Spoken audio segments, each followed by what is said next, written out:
Hello, and welcome back to the Black Ordinary podcast, a monthly conversation about Black art, Black archives, and Black autonomy.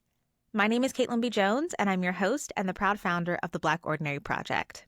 The Black Ordinary Project is a multimedia platform, resource hub, and national database of community-based archives and community-based archival projects dedicated to the preservation of Black American history and culture. This podcast is one of the many ways that the Black Ordinary Project platforms Black artists, Black archivists, Black historians, Black community members, really anybody Black who's doing the work to preserve the collective memories of Black America. For this episode, I'm so excited to be in conversation with an extraordinary community leader, Morgan Lloyd. Morgan Lloyd is an Afro-Indigenous public historian and cultural worker dedicated to fostering a joyous and holistic recentering of Black, Brown, and American Indigenous histories, with a special emphasis on the 18th and 19th centuries. She is the co-founder of 1838 Black Metropolis, a research-driven educational nonprofit within the greater Philadelphia area. 1838 Black Metropolis uncovers the hidden histories of Black and Brown communities in greater Philadelphia before 1890. Rooted in the 1838 Black Census and commissioned by the Pennsylvania Abolition Society, it brings to life the stories of over 20,000 free people of color, nearly 1/5 of the city's population at the time. Through an interactive website, maps, primary sources, data sets, walking tours, art, social media, and public programming, it reconnects past and present. As an extension of the National Park Reconstruction Network, it honors the extraordinarily ordinary ancestors who built a thriving and connected community. Morgan's mission is to create spaces, programs, and artistic initiatives that connect the profound histories of the ancestors with the infinite possibilities of their imagined futures. Lloyd's work has earned widespread recognition, including the Young Friends of the Preservation Alliance 2024 Award, the Pennsylvania Abolition Society's 2024 Award, the Library Company's 2023 Biennial Innovation Award, the Black Hero and Health Equity Award from the University of Pennsylvania's Pear Center, as well as several prestigious fellowships. Morgan and I met last year when we were both attending the American Association for State and Local History annual conference in Mobile, Alabama. I'm so excited to reconnect with Morgan and have her share a little bit about Black Philly history and the work that she does in the community. Enjoy.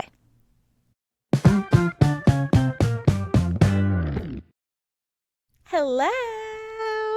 Hey, happy to be here. So excited to have you. So excited to talk to you and hear so much about what you're doing in the Philly community. But as tradition, I want to kick off the episode with a segment called Extraordinarily Ordinary. Much like 1838 Black Metropolis, Black Ordinary celebrates the extraordinary ordinary Black Americans. So I want to give you the opportunity to speak a name and tell a story of somebody that's special to you and your work in your community.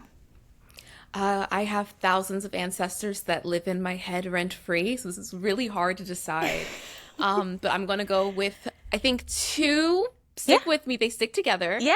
But I think they speak to who I am as a person and also speak to the Philadelphia community at large and emphasize the importance of women, because we don't do that enough, especially in the particular history that I look at a lot. So I would love to say the names Henrietta Duterte and Carolyn LeCount. Both of them were born and raised in Philadelphia. They were both deeply entangled in the Underground Railroad system. Carolyn was raised in it. Her father was a coffin maker and undertaker and a conductor on the Underground Railroad. She was raised here in the city. She attended the Institute for Colored Youth, becoming later Cheney University, so that school for kids. And she was big on civil disobedience, whereas her fiance, Mr. Octavius Catto, a Philly legend, if you don't know the name, Google it. I don't have time for this, but he's a big deal here.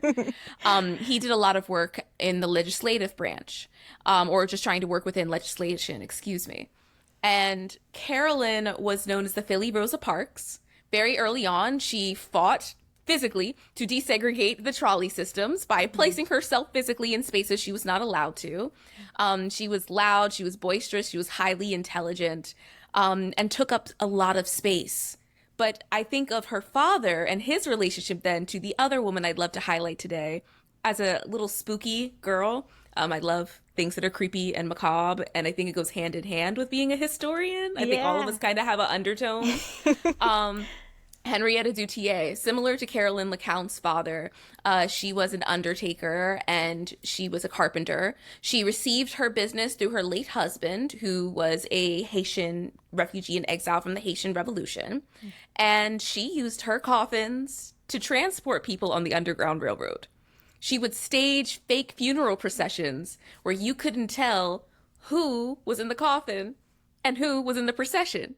It could be members of the community helping someone in the coffin. It could be people who are escaping holding up a fake coffin. It was absolutely flawless. Oh And they're my people you wouldn't God. expect to see, and especially Henrietta. She has one role, whereas Carolyn made herself a little bit more known. But both women finding power through witnessing things that can exist in the Underground Railroad through the oddest of occupations, the Yeah. funerary industry. Yeah. This beautiful way to like operate in sight, like in plain sight, is Right. incredible. Exactly. Yeah. Exactly. And Wow. an ordinary person, one would say, but hmm absolutely not. Yeah. Yeah. Thank you so much for sharing. Yeah. Black women just, ugh. Right. It's a period I could, right yeah. there. Black Yeah. women, period. Period. I would love to talk about another Black woman, you. And I would love for you to share a little bit about how you came into this field of like historian, archivist, historic preservation. Yeah, where did you get your start and how did you end up where you are? I want to give a huge preface. Though I am here in Philadelphia, I come from Philadelphians, hundreds of years strong. I was born in New Jersey, so we want to start there for the Philadelphians that are in the room. This is a very big conversation. But South Jersey, and for those that know the demographic or the region, I am from the part of South Jersey that kisses Philadelphia, Camden County. I wanted to be a diplomat. Growing up, I went to school, Coppin State University, to pursue political science. And having left the school, I wanted to just try and find my own voice. And I was an artist, and I've always kind of been a history bug. My family has a lot of really rich legacies that ordinary, extraordinary, it's not even enough to say on for a majority of my grandparents' ancestors. And I just wanted to see where I could find my own voice and fit in the Philadelphia scene because a lot happens in Philly. So I went, started off in arts gallery spaces, and then somehow got exceptionally lucky and landed a fellowship at the Philadelphia Museum of Art, where I focused on Black and Indigenous iconography. And the rest is kind of history. I started going into archives. I started working at the African American Museum. I started meeting all these incredible people. And one day I met my co-founder, Michiko Quinones, and we decided to go visit the archives together. And we started yapping about all of the different histories that we found to be so fascinating. We both knew that Philly was incredible. And then she showed me this census, the 1838 Abolition Society census housed at our friends, the Historical Society of Pennsylvania, now also digitized and also with an Excel sheet on our site. Shout out to HSP. And inside of it, there were 18,768 entries of Black, Brown, and Indigenous people of color, and a majority Black. And this effort to create their own census was created to respond to a disenfranchisement that was taking place within the Black community or against the Black community at the time. So they wanted to be very clear about who they were as they were and all of what they were becoming. And so we saw that, and they gave us their addresses. So now we Oh, can place it on a wow. map. Oh my God. It's a census. Yeah. They give us their addresses, their occupations, their churches, the Wow. organizations they were in association with. Oh my So now we're cross-referencing different locations, looking at old maps, going into other archives. And then you realize some people were neighbors. And the more you read books and articles, you realize that some people intermarried into other families. I know way too much tea about half of those families. And we get to know them on a personal level. And it's really refreshing too because you not only see them in what people refer to as the Seventh Ward, though this existed before the Seventh Ward system, but shout out to W.E.B. Du Bois. they existed up and down the Philadelphia landscape. And then also they're communicating not only with people across the region in South Jersey, New York, Maine, Canada, but they're also going to the Caribbean. They're going to Africa. They are going to Europe. They are finding systems where they can support communities of color, and they're uplifting predominantly themselves with a Black-centered lens. But you see other folks within the margins that you often don't expect who are here for us. And many people who feel as though, as typically generations of first generations, they don't have too many ties to the American story. Yeah. But we find their relatives, their kin, and their community there too. Wow. That is, excuse me, that is incredible. And just knowing that it is so difficult for Black Americans to trace their lineage because so many records have been destroyed, or they weren't thought worthy to be recorded at all. It's just phenomenal. And that many names too. My God. That many names. And then you have to remember, Philadelphia was a hub for the Underground Railroad. There's a section called Northern Liberties, and we found a record that stated, as written by the ancestors themselves, on one particular street in the Northern Liberties neighborhood, over 150 people could appear on any given day, and come morning, they'd be gone, hiding in plain sight. Wow. And depending on the ancestors you're talking to, some of them kept record of them. So like William Still and the Underground Railroad. Jersey kid like myself went to Philadelphia, kept records. And so now we're seeing maybe even people whose ancestors, let's say, don't have Philadelphia or New Jersey or regional origins, but your family history, if only for a fleeting moment, is here too. Yeah. Yeah. And it's beautiful to think about the foresight that these ancestors had as well. Oh my gosh, right? yes. Like the foresight to know or to even feel like I'm worth being remembered, I'm worth being documented, and the people around me are worth being documented. And they never knew who, would find their names or know these stories, but they knew that somebody would. So thank you so much for bringing that to the surface, right? Because, archives, and I think one of the reasons why I started this podcast was to get people to realize that, like, most archives, are, not dusty rooms, but in these climate controlled, like sometimes dark areas where you have to go and seek them out. And I really want people to understand that, like, no, like there are people that are doing the work, boots on the ground, to bring this information to you, right? So you don't have to be a scholar. You don't have to be in school to seek out this information. Like there are people that are doing the work to pass on these stories and make sure that they don't just sit in a file box in rows and rows and rows of cabinets. So thank you for bringing that out and helping communities to realize that these histories are alive and well and among us. We'll be right back after a short break.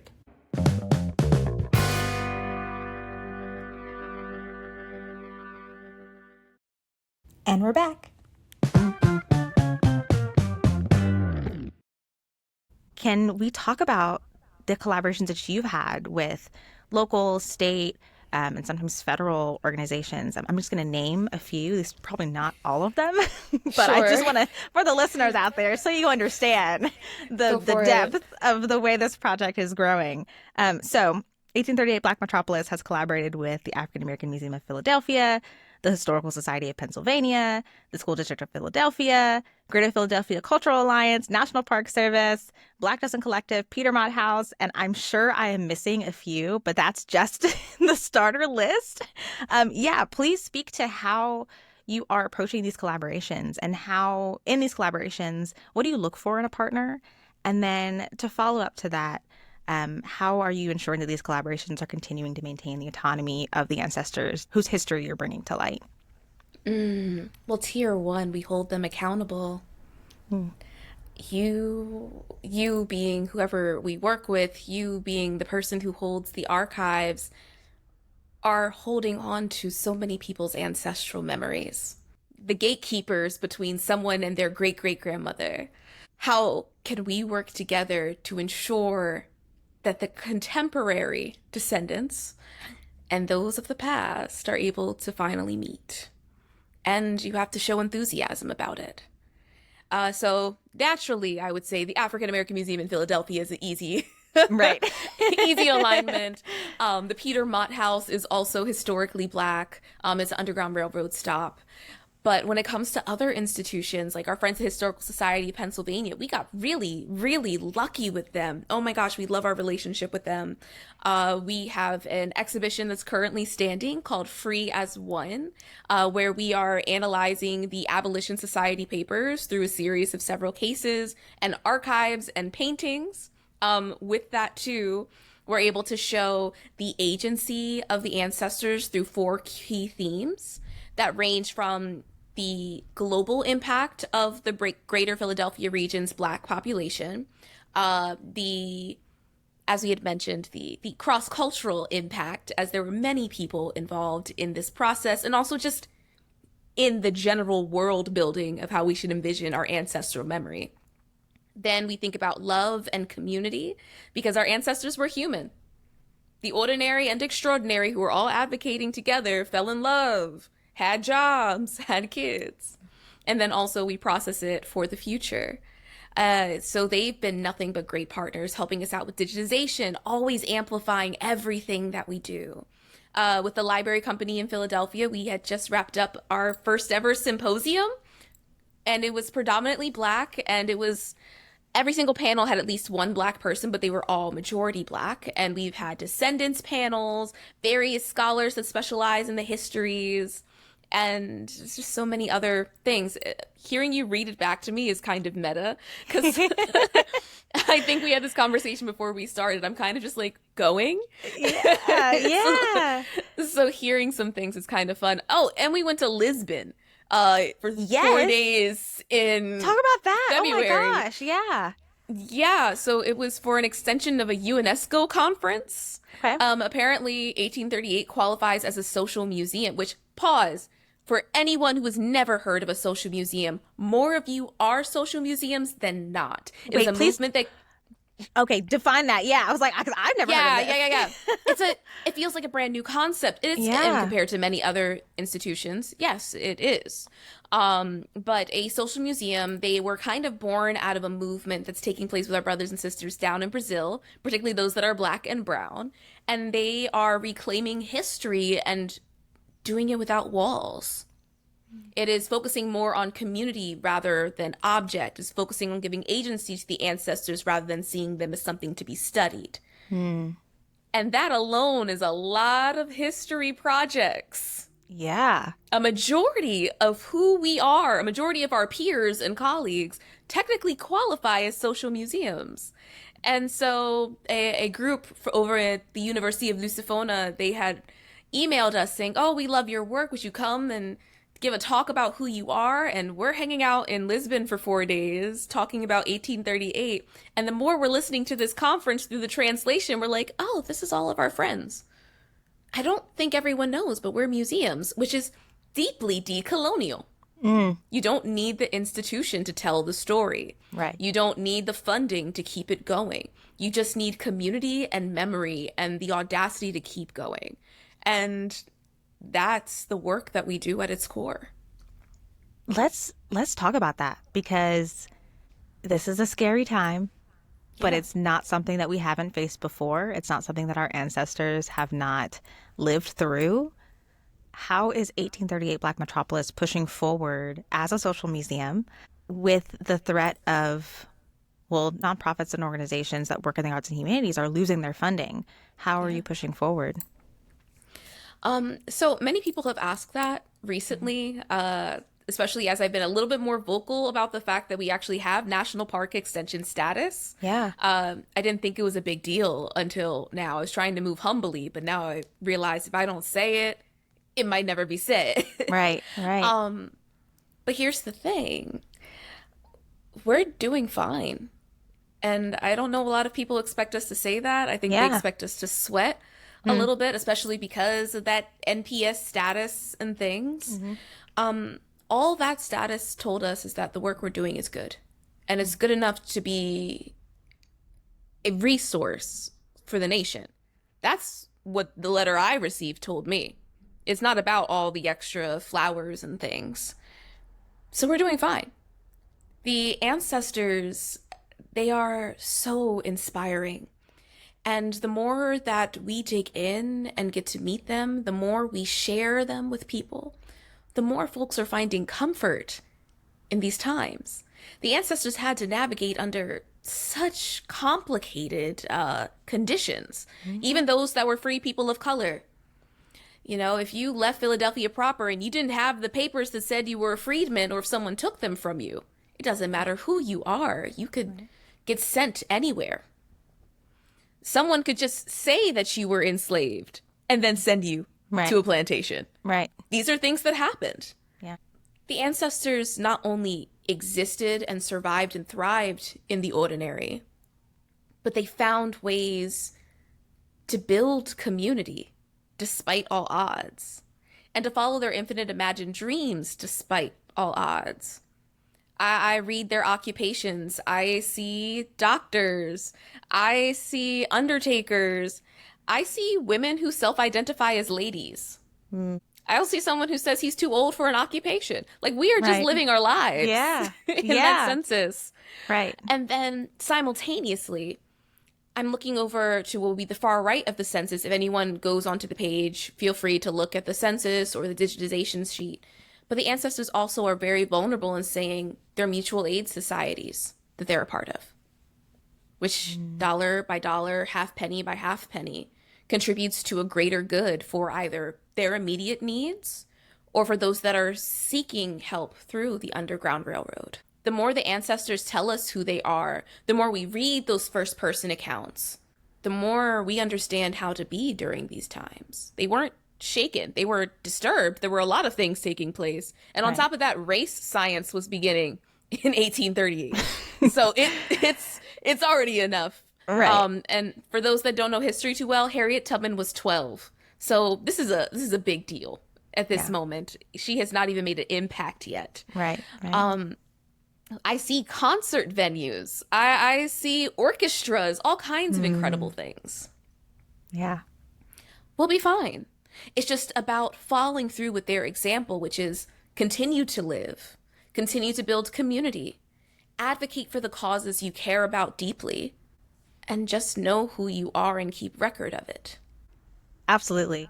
And for anybody listening to, heed those last words especially, because the same way we were able to find a census from 1838 and read those names and learn the history, like, we are also living history currently. And so it's important to save photographs and you know, maybe I'll get a little flack for this, but not just digital photographs, right? Like, we also need to be saving paper ephemera as well, and family heirlooms, things that we can pass down to those closest to us, to whether it's blood or chosen family. Like, these are important things that we need to be doing to preserve who we are and who we are as people, because we too are whole and complicated and intersectional.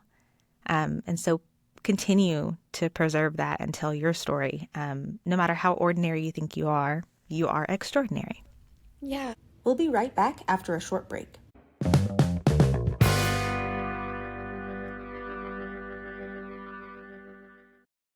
And we're back.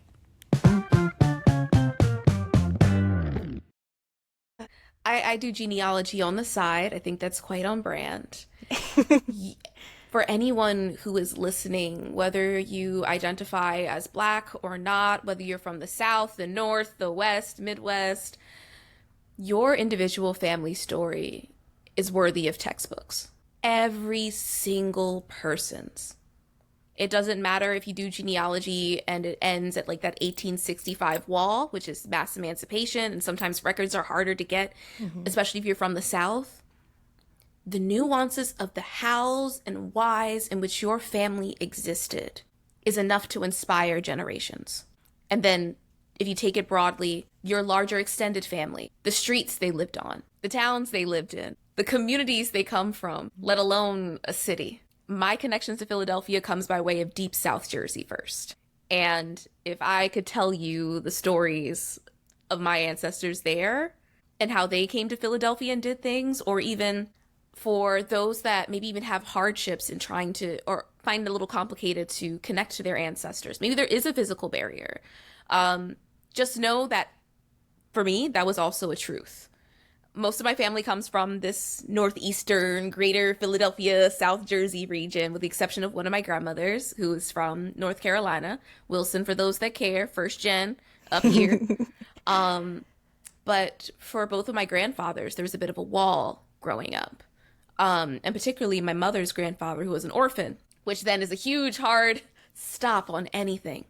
Don't give up in pursuing your story, because one little thing that might hit you years later could be the catalyst to learning so much more.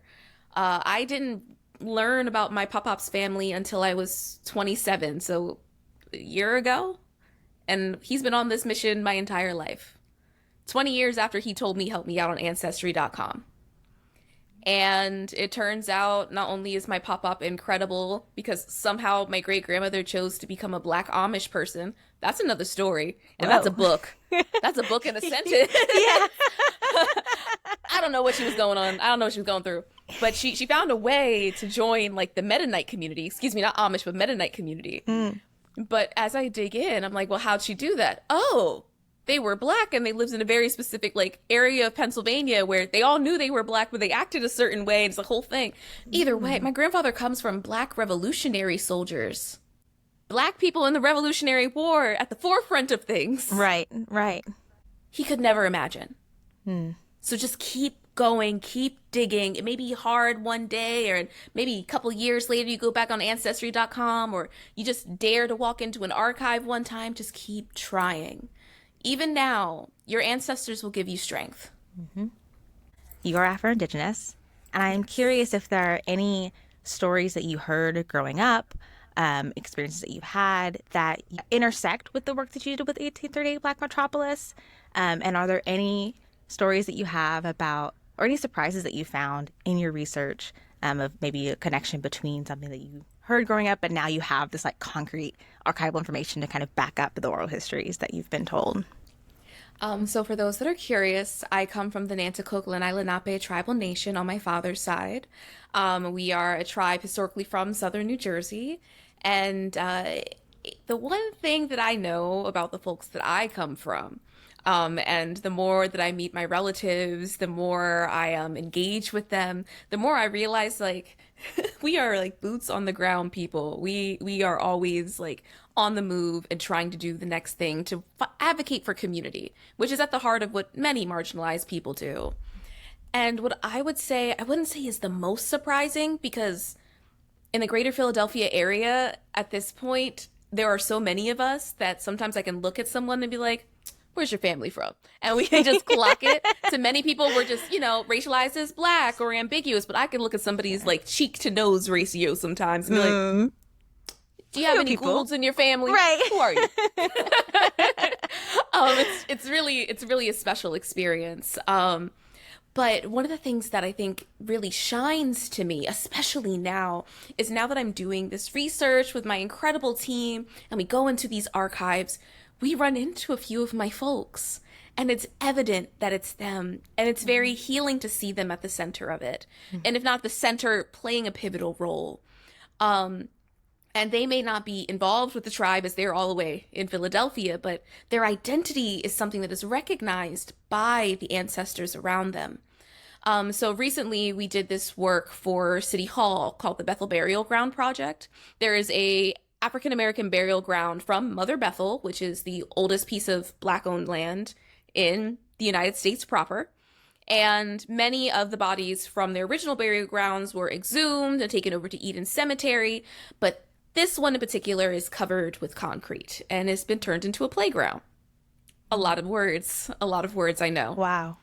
Yes. But power to the city of Philadelphia and the arts and cultural workers that are doing the work to reimagine the park that celebrates the dual identity of it being a park, but also an African burial ground. Yeah. And so my co-founder and I were tasked with identifying some of the people that are in there. We have many predecessors who know of many of the names that were buried in that area, but we had to bring out the stories. We had to bring them back to life and place them in their houses. We did a walking tour all the way to their final resting spaces. And most notably, there is a family called the Durhams. And the Durham family, that name is very prevalent inside of my tribal community. And there are records where they talk about young Jeremiah Durham, digging outside of his house and his long Indian hair was flowing in front of his face. Wow. It's like in plain sight. Yeah. And also one of the Durhams, and I feel like this is the first time I've said this on a podcast or just out loud, one of the Durhams housed Harriet Jacobs. So when you read that book, and she went to stay in Philadelphia, she was staying with someone of Nanticoke and Lenape descent. Wow. But he was, not acknowledged for all of his identity. He's a Black man, and that is something that is at the forefront of existence. I am Black and Indigenous. Right. But yes, she stayed with someone of that identity. Wow. I want to transition to our buzzword section. So in all of the podcasts, there's a section where I just list a bunch of random words and ask you to rapid fire respond with the first word or phrase that pops into your head after you hear the word. I didn't give you these words beforehand, so this is all off the dome. But I'm excited to see what you come up with. Okay. I'm excited. Here we go. Archives. Liberating. Autonomy. Necessary. Blackness. Excellence. Community. Essential. Reclaim. Rewrite and restore. Those are my next two. Restore. We can just turn that into a full circle. Right. Reclaim, restore, rewrite. Here we go. Collective memory. Ooh. Accessible. Liberation. This sounds kind of funny. I know you want to do a rapid fire word, but I think I need to give context for the one I'm about to say. Go ahead. Liberation is expansive because there's many ways in which liberation existed in the context of the past. And it's just about looking at the ancestors as human and seeing what ways were they able to find it by whatever means are necessary. Oral history. My favorite. Delightful. Abolition. Ooh, I'm just going to say my favorite abolitionist, William Still. Philadelphia. Stick with me here. No one likes when I say this, but it's true. Transatlantic Center. Okay. And last but not least, extraordinarily ordinary. Ordinary, extraordinary. I'm going to toss it right back. Period. We'll be right back after a short break.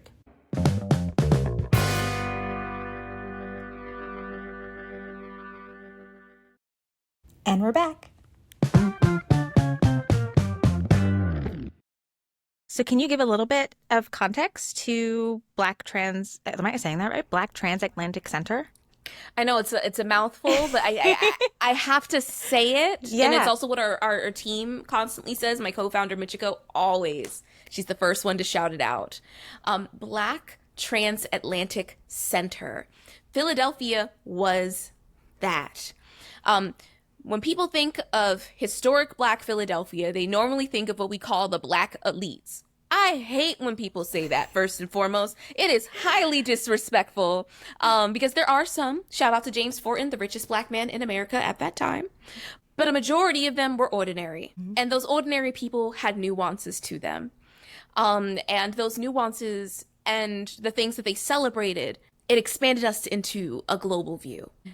So we had Haitian refugees and exiles from the Haitian Revolution, most notably Charles L. Reason, who was the principal for the Institute for Colored Youth before Fannie Jackson Coppin. He was a child of the Revolution. But also, you see people trying to figure out what to do with Liberia, which is a hot topic, but it still comes from Philadelphia, and I will be the first to take ownership of that chaos. Right. You have to say it or else it won't be said. Also, you see people in Philadelphia celebrating the wins of the diaspora. So the Haitian Revolution was a party every year. Like, it was a parade. It was a huge thing. They kept records of Haiti. And as we're speaking today, it's April 5th. So if you look in the Colored American newspaper and you look at April 5th, they are keeping track of all the things that are happening in Haiti. April 5th is apparently when the French were trying to hold them accountable for their debts. Wow. They were on it constantly. Also, we're looking at Reverend Richard Allen and the AME Church. And the AME is a trail of freedom, typically for those that are escaping on the Underground Railroad. And I'm sure if you're into Black history, you've seen the AME and you know it's essential to life. There are AMEs that are international because of Reverend Richard Allen. There are AMEs in the Dominican Republic because of Reverend Richard Allen. We see William Still training the William Still of Canada, John Henry Hill, from Philadelphia, writing him letters. We see diplomats. We see Elizabeth Taylor Greenfield, basically Beyonce of her time, the Black Swan, and Francis Johnson traveling around the country and internationally to be celebrated for their musicality. And on top of that, we have people who are also in the margins, who are neither Black nor white, who are with us at the same time and finding those points of connection. So everyone knows Aaron Burr. If you're into Hamilton, I'm sorry I've called you out by name, but I called myself out as well, so it's okay. The guy who plays Aaron Burr, Leslie Odom Jr., as well as William Still in Harriet, so he knows what he's doing. Aaron Burr had two biracial Southeast Asian children whose mother was an indentured servant, and when they came to Philadelphia, they became abolitionists. They just accepted Blackness and kept it pushing. And they're actually, specifically Jean-Pierre Burr, are the reasons why I even have this census. We were always in communication. And if you do genealogy, if you're from the greater New Jersey area, particularly South, there's a high chance there's someone from the Caribbean in your tree. Some random free person of color or someone who escaped and just popped up, and they normally showed up around Cape May, deep South Jersey. And if you follow them, they normally go up through New Jersey to about the center. They cross into Philadelphia for a second, either staying or they'll go back to Jersey, which means there's communication to know that Philly's the spot to go, and then you figure out your path. Just like a grounding hub. Yeah. For Blackness. Exactly that. And another thing that came to mind while you were talking about this is again, I just keep going back to these parallels to from then to now. Literally what your product does, right? Bringing the past to the present. And thinking about, I think when we imagine Black history, when we think about the experiences that our ancestors had, like we have this like downtrodden idea, like they were just like head down, go to work, come home, like suffer, like it's and there were definitely treacherous things happening around them, but to then look into the archives and realize that they still lived full lives. They still had joyous moments. They still had parties. They still celebrated. They still made art. They made music. And I want anyone listening to know that, like, shit sucks right now. Like, it really sucks. Yes. But that does not mean that you should not still have fun and laugh and create and commune with one another. Because that is how you get through these things, like existence is resistance in so many ways. And there's so many ways, like you said earlier, and there's so many ways to define liberation, so many ways to embody liberation. And it's just about finding your place and how you show up for community and show up for yourself in times like these. So thank you for these constant reminders. Thank you for receiving them and hearing the undertone, which is, I think, a blaring overtone, but still, we have to remember our ancestors had agency, no matter what their conditions were. Right. And with that agency, they lived. Yeah. Yeah. The Black Ordinary is a resource hub, and we have a digital bookshelf available on our website. That has a list of titles and recommended reads from all of our podcast guests and any community collaborators. Morgan, what books do you recommend for our community? Well, I saw you already had Wayward Lives, so that kind of took one of my answers That's my away. favorite, yes. It's one of mine too, so good taste, good taste. Yep. I see you. What I would definitely say is All We Were Promised by Ashton Lattimore. Ashton has become a very fast friend of 1838. She is a journalist by trade and fell deeply in love with the community that we do all of our history work on. And the numbers aren't necessarily the same, but the experiences that the ancestors she imagines are very true. And it's a historical fiction. So you're going to see a couple of Philadelphia big names in the mix. And it follows the lives of 3 young women. One who was born free in Philadelphia, one who is enslaved and brought up by her enslaver, and one who has a more complicated existence, and one that we know that probably existed in the Philadelphia area. For sake of safety, her father was passing and she wasn't, and so he pretended to be white and she was working for him. Oh, wow. And the 3 of them were friends. So seeing how they navigate and support each other, and especially help their one friend who's enslaved find a way to escape. It gives context to the ancestors. It turns them more from a statue, but into a living existence. And ancestors, particularly in that kind of past, need more humanization than ever. I would also go with Notes from a Colored Girl, The Pocket Diaries of Emily Davis, in part because I hold those diaries all the time. And they are the cutest little diaries that you could hold at the Historical Society of Pennsylvania. You could flip them through word from word. Oh, wow. And Emily was just a little girl who lived in Philly, and she was a part of the greater free Black community. We see her diaries from 1863 through 1865. So that's towards the end of the Civil War and her experiences. And it's her simply existing as a little girl with friends, getting ice cream, meeting people, getting her picture taken, hearing about all the things that are happening in Philadelphia, avoiding some of the crazy stuff that's happening in Philadelphia. It wasn't all kumbaya and peaceful. There's some blatant attacks that also took place against the Black community. But just seeing a little girl's perspective of this experience, it's really healing and it's really precious. That the Black girlhood is just like, yeah. It's universal, even in the context of the past. You can easily find yourself relating to Emily in certain moments. Like when she wants to go get her hair done and then it's overbooked. Like, that's in there. Like, I understand, girl. Yeah, you had one thing on your mind. Right. You had to look right. Hair is important. Exactly. Especially back then. Yeah. Because there's only a certain way you can really express it. Though stylish and still expansive and exploratory. And also, fun fact, since we're talking about hair for 10 seconds, there was a colored mechanics fair, so a science fair that took place in Philadelphia around this timeline. And it was art and mechanics. So it ranged from Black men that were working on trains to, this is noted, a Black woman who showed up with extensions and braids. So just know we were still experimenting with it. Yeah, she showed up with extensions in. Yeah, it's delicious. It's delicious. I love meeting the ancestors in so many places and seeing what they were up to. Reading newspapers like, oh, girl, so you were at that concert? It's everything to me. It's everything. But to keep back to track, I would also put The Garys and Their Friends by Frank J. Webb, another child of what we call the 1838 Black Metropolis of Philadelphia.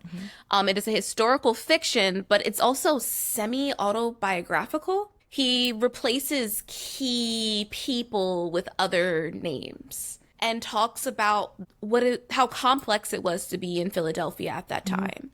Because to be Black and in Philadelphia, and to be a free person of color, it had its ups and its downs, especially in the earlier years of us being a nation. But as we got closer to the Civil War, there were blatant attacks against the Black community. And so this book, out of all of them, is harder to deal with. But once again, it really weaves the fabric of the nuances of how they existed. So Emily will tell you about the day-to-day. Yeah. But what she may not talk about is the classism, the colorism, the oppression that's taking place, and how you have to be very strategic on how you navigate in space, especially if you're choosing to advocate for those that are in bondage at the same time. What a parallel Right. to where we are now. Yeah. It's all abolition work. Abolition. Right.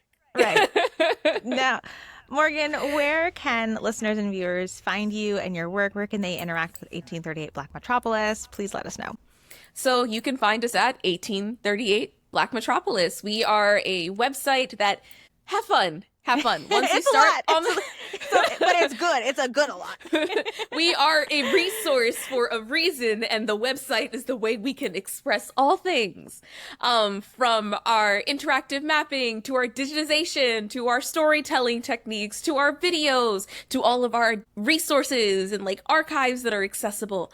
Have fun on our site, meet the ancestors, and then maybe like spend a day or two going back and forth between it and just picking the things you like. And even then you won't know everything because we keep adding because it never stops. Yes. Also, you can follow us on our social media pages. We are on TikTok. We're getting better at that. But we're on TikTok, predominantly on Instagram, as well as Facebook. And then if you guys are looking for Morgan, look for us on Instagram, and it'll have my cute little tag as well. Awesome. Thank you so much for bringing Philly history to this podcast. Thank you for introducing us to what a social museum is. I will definitely be adding that to my vocabulary. Just thank you for your presence and your time. I really appreciate you. Thank you. It's so nice to be here. Oh, so good to see you and connect again. Likewise. Thank you for tuning in to this episode of the Black Ordinary podcast. The Black Ordinary is a grassroots platform dedicated to uplifting the collective memories of Black America. Be sure to check out our collective memory database and more resources on our website, theblackordinary.com. For more Black art, Black archives, and Black autonomy, you can follow us on Instagram @TheBlackOrdinary and subscribe to our YouTube channel @TheBlackOrdinary. Stay Black and stay blessed. See you soon.